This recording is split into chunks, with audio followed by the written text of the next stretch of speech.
Qui sont les feux sacrés? Ils sont suisses et nous avons des raisons d'être fiers d'eux. Certains sont célèbres, d'autres pas. Certains ont fait de bonnes études ou éclatent de santé, d'autres pas. Ces hommes et ces femmes ont diversement réussi dans la vie, mais ils ont réussi leur vie.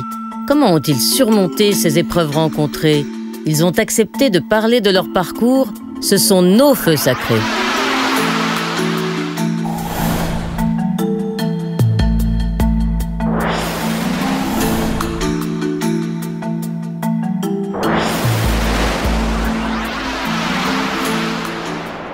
C'est un policier de Genève, îlotier d'un quartier difficile. Sa différence, préférer la prévention à la répression. Cet homme, épris de morale, soucieux d'humanisme, entame une deuxième carrière en utilisant son expérience. Comment est-il devenu écrivain? Bonjour Yves. Bonjour Viviane. On vous appelle aussi Patrick, vous avez en quelque sorte une double identité. On peut dire ça comme ça, tout à fait. Ouais. Yves Policier. Patrick, donc, policier, ça serait Yves. Et écrivain, et c'est Patrick. Ça serait l'écrivain.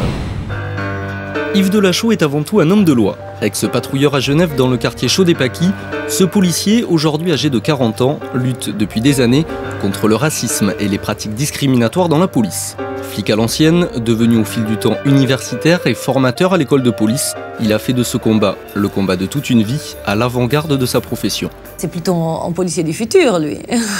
Il ne se contente pas simplement de vivre des choses, il a besoin de les analyser et puis surtout de redonner le fruit de ces analyses à l'entier du corps de police et puis de la République en général. Il est quand même atypique, oui. Un personnage atypique à la sensibilité exacerbée qui a ressenti un jour le besoin de coucher sur papier une partie de ses réflexions sur ce métier qu'il dit aimer profondément. L'homme de loi est alors devenu en plus un homme de lettres, auteur de plusieurs romans à succès. Pour moi, c'est avant tout un créateur, Delachaux. Que ce soit la création de nouvelles pratiques policières ou la création d'un roman, quoi. C'est un policier romancier genevois qu'on aurait intérêt à étudier en France, voilà. Je dis bien intérêt. C'est notre intérêt d'écouter ce genre d'homme. Racontez-moi votre enfance, Yves. Vous étiez un petit garçon sage? Non, pas vraiment. Pas du tout. Pas vraiment, pas du tout. Non, j'étais en tout cas très dissipé. Déjà à l'époque, j'inventais pas mal d'histoires. Je regardais à travers les fenêtres de l'école. J'étais donc plus attentif à ce qui se passait dehors qu'à l'intérieur. Et je comprenais pas du tout ce que je faisais entre ces murs. Est-ce que ça aurait pu vous faire dévier du mauvais côté, d'être comme ça frustré? Je faisais beaucoup de sport. Donc le sport, pour moi, m'a socialisé beaucoup plus que l'école. Alors parlez-moi de ça, parce que c'est très important. Le sport, ça socialise. Ah, mais bien entendu, j'avais tellement d'énergie et je voulais faire tellement d'autres choses que de rester de nouveau sur les bancs d'école que j'ai tout le temps été à fond dans le sport et j'en ai pratiqué beaucoup quand j'étais plus jeune, avant de me fixer plutôt sur des sports de combat. J'ai vraiment trouvé là-dedans quelque chose qui m'a poursuivi jusqu'à aujourd'hui, puisque je pratique moins aujourd'hui, mais j'ai 25 ans de dojo et de sport de combat. Donc le sport est central et l'école, donc vous l'avez quitté à quel âge? J'ai tout de même fait ma scolarité obligatoire, donc jusqu'à 15 ans. Péniblement. Péniblement, en provoquant déjà un révolté certainement. Donc je trouve un malin plaisir à secouer un peu l'institution. Et puis bien sûr, dès que j'ai eu l'occasion, je suis parti. Et là, vous avez fait quoi? Je suis rentré dans le monde, il me fallait le monde professionnel. Donc j'ai fait à ce moment-là un apprentissage dans une branche de commerce. Mes parents sont issus du monde commercial. Là, je m'affrontais avec le monde des adultes. C'est quelque chose qui était concret, pragmatique, c'était tout à fait différent. Et avec l'attente à cet âge-là de partir à l'armée. Vous avez été heureux à l'armée, Yves? Assez rapidement dégoûté. Dégoûté, pourquoi pour toi? Quand je suis arrivé là, en gros, une semaine après, j'avais compris comment ça se passait. J'avais compris que je serais un type malheureux à l'armée. Ils avaient aussi compris que j'allais certainement ne pas suivre le chemin établi. Et puis ça a été une confrontation. Je sais aujourd'hui, en me retournant, que tout ceci a été une succession de combats contre finalement l'ordre établi. L'autorité? Contre l'autorité. Donc finalement, vous sortiez de l'école, c'était l'ordre établi, vous rentrez dans l'armée, c'est encore l'ordre établi. Et je rentre à la police. Et vous rentrez, tout de suite, pas tout de suite dans la police. Non, parce que je rentre à 25 ans dans la police. Donc entre 20 ans et 25 ans, qu'est-ce qui s'est passé? Commerce. Le commerce. Je dirais même donc entre 16 et 25, 16 donc et quasiment 10 ans de commerce. 10 ans de commerce. On était au début des années 90, 89 pour moi, où j'ai réalisé que que je passerai ma vie à finalement plus faire de la comptabilité, à chercher à résoudre des conflits d'argent, que de faire le métier pour lequel j'étais formé. Alors, qu'est-ce qui vous a permis de quitter ce monde du commerce dans lequel vous commenciez à vous étioler pour arriver dans le monde de la police? Qu'est-ce qui a fait le lien entre les deux? Le sport. Le sport. Le sport, je pratiquais donc, du judo, du jiu-jitsu, je parlais de karaté, donc différents sports de combat. Et ça faisait des années, que ce soit à l'école fédérale de Macolin, à Maglingen, que ce soit dans les rencontres sportives, que je touchais donc les policiers qui venaient aussi se former, et certains donc d'un très bon niveau. Et là aussi, de nouveau, un peu de confrontation sportive. En même temps, je voyais ces types qui avaient des tas d'histoires passionnantes à raconter. Et puis, ceci certainement doublé de cet humanisme que je perçois aujourd'hui, que je peux même écrire aujourd'hui, fait que je me suis dit, peut-être là-bas, je peux réaliser, sauver la veuve à l'orphelin. Donc beaucoup d'idéal au départ. Ouais, je pense bien. Beaucoup d'idéal. Même, je fais partie de ces gens utopistes, j'assume complètement. Alors, vous rentrez dans la police, et là, ça se passe comment, les premiers temps? Je rentre dans un monde que je connaissais pas du tout. Confrontation, surtout avec une population, dans un quartier extrêmement vivant, ce qui va, pour moi, influencer totalement ma vie, bien entendu, le regard que je porte sur un type de population que je ne connaissais pas. Je parlais du commerce, j'étais plutôt issu, j'oserais dire, de la petite bourgeoisie finalement, d'accord, téméraire, un peu aventurier, petite bourgeoisie, mais pas du tout dans la déshérence, pas du tout dans des gens qui connaissent l'immigration, qui connaissent la pauvreté, qui tous les jours combattent pour survivre finalement. Et le monde policier m'a amené ceci, mais alors, je dirais, en pleine face. Voilà, donc pour moi, ça a été une découverte d'un monde que j'imaginais pas. Quartier des Paquis à Genève, où Yves Delachaux retrouve son ancien collègue de patrouille. 12 ans durant, le flic a traîné ses gâteries ici, en contact étroit avec la population locale. Ce retour en arrière est l'occasion pour les deux hommes de revenir sur quelques souvenirs mémorables. Non, là c'est tout neuf, ça c'est le Léman, c'est une institution genevoise qui est fermée aujourd'hui. Là il y avait des bagarres 24 h sur 24.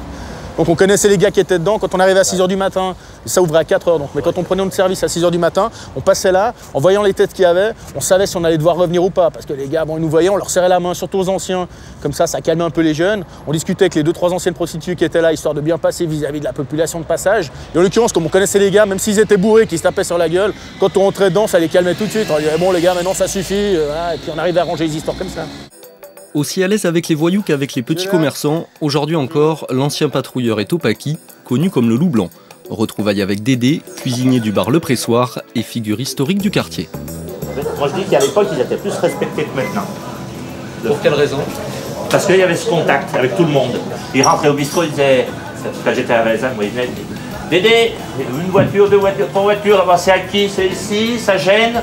Hop, tout le monde sortait. Maintenant, ils ne rentrent plus. Maintenant, ils te collent directement et puis terminé. C'est fini. C'est pas un flic. Il est flic, mais c'est pas un flic. C'est un flic particulier.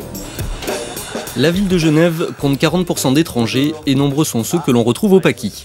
La situation n'est pas nouvelle. À l'époque, Yves décide alors de créer le poste d'îlotier ethnique. Il travaille de nombreuses années avec Ibrahim pour améliorer les rapports entre police et immigrés. Petit à petit, on a réussi un travail formidable avec Yves, avec Alain. On a réussi à faire un travail extraordinaire de rapprochement de deux communautés, d'une institution, la police, et des communautés étrangères. Et en même temps, la médiation. Moi, au-delà de cette étiquette de flic un peu particulier, c'est devenu un ami. C'est-à-dire qu'il m'a appris à goûter à la fondue et moi, je lui ai appris à goûter à la banane plantain avec une sauce pimentée. Donc, au-delà de cette étiquette de policier atypique, c'est autre chose. Et moi, je pense que ça, c'est un premier pas hyper important. Yves, vous êtes donc patrouilleur dans les Paquis. Vous avez pratiqué ce métier sur le terrain, on dit un peu à l'ancienne, c'est-à-dire que vous êtes allé au contact avec les hommes pour, en quelque sorte, être un frein, je dirais, aux déviations d'ordre sécuritaire. C'est vrai que j'ai été dans ce commissariat où l'ambiance générale, c'était à l'ancienne, c'est pas le seul, mais tous les commissariats populaires travaillent avec cette caractéristique où on a absolument besoin, pour faire nos enquêtes, pour faire nos patrouilles, pour résoudre des conflits, de connaître les gens dans l'intimité. Et assez rapidement, il naît cette envie de créer des espaces, des liens ou des ponts. Et à cette époque, je m'adresse à Sarah Kalfala, une association mondiale Contact, en me disant « Tiens, est-ce que vous pouvez nous aider, nous policiers, à offrir ces espaces ?» Et Sarah Kalfala me dit « Mais c'est assez dingue, j'ai un de tes collègues, un de vos collègues, c'est pas quand vous voyez, j'ai un de vos collègues qui est venu me poser presque la même question. C'est un type des Paquis. » Je dis « Moi j'y suis, qui c'est? Alain Devenier. » On s'est retrouvés finalement les trois, grâce à Sarah, qui nous a mis comme ça en trialogue, et en réfléchissant là, au départ de façon tout à fait empirique, en réfléchissant sur cette question, est-ce que la police peut travailler avec des communautés étrangères? Yves, alors comment ça se passait techniquement sur le terrain? Pour nous, ça a été de créer cette place d'îlotier ethnique et d'apporter au monde des associatifs ou des migrants aussi une visibilité policière. Parce que finalement, le seul policier que j'ai vu, il m'a contrôlé. Je ne sais pas ce que vous faites. Vous êtes donc répressif? Non, attends. Et de pouvoir les amener à montrer tout ce monde policier fantastique qui est là justement pour résoudre des conflits sociaux. Je vous garantis que les premières réunions où vous invitez une association chilienne à participer à un débat dans un commissariat. Tout d'un coup, on dit, on va vous entendre, venez, on va trouver, pour différents problèmes, venez, je vous invite au commissariat. C'est peut-être la première fois qu'ils rentrent dans un commissariat sans être invités de façon un peu brutale. Ils rencontrent ces policiers qui sont des hommes et des femmes, et on démystifie totalement, et là, ils posent des questions. Mais dites voir, combien de temps on peut maintenir quelqu'un, par exemple, en cellule? Ça se passe comme ça, est-ce que j'ai le droit d'amener un avocat? Mais ils posent des questions qu'après, il peut largement, et c'est ce qui s'est chaque fois passé, aller informer finalement le reste de sa communauté en disant non, attendez voir, tous les flics que j'ai rencontrés sont des gens, sont des travailleurs, des professionnels, je les ai vus derrière finalement, le carton plâtre et le décor du commissariat, je les ai vus derrière comment ça se passait, j'ai pu leur parler, c'est fantastique, et ils sont là finalement pour notre sécurité, pour la sécurité de tous bien sûr, et pas là simplement pour traquer, comme on peut l'imaginer, le migrant, le sans-papier ou le requérant.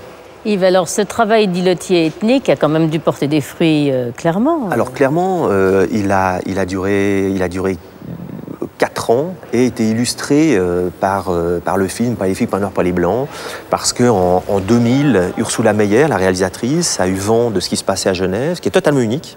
Elle est entrée en contact avec nous et via notre hiérarchie en disant j'aimerais accompagner ces deux extraterrestres là pendant 8 mois sur le terrain, ce qui a été fait. Ça a donné ce film de 71 minutes, Pas les flics, pas les noirs, pas les blancs, qui a en 2002 remporté le premier prix du festival Vision du réel. Alors comment se fait-il que ce travail, que ça a amené des réussites sur le terrain, comment se fait-il qu'à un moment la hiérarchie n'ait pas compris? Vous avez le film qui met finalement au visage de l'institution une vision novatrice, mais beaucoup trop brutale, en se disant, non pas que vous avez fait faux jusqu'à présent, mais dans ce petit domaine qui est dite de police de proximité, on peut imaginer des nouveaux outils. Et rien que ça, dans une institution avec une culture où plutôt on a l'habitude de recevoir des ordres et d'exécuter, on oppose une résistance à cette période face à une institution de direction et politique qui nous a demandé de cesser immédiatement donc ce travail de Donc là, vous avez quand même été incompris parce que raison trop tôt, c'est possible? Parce que, mais bien évidemment, c'est-à-dire parce que la vie est comme ça, précurseur, vous ouvrez des portes qui étaient fermées à cette époque-là. Je pense qu'à cette époque-là aussi, ces gens qui étaient en place avaient une vision plus sécuritaire de la police. Ça a été 2 ans de galère après le film.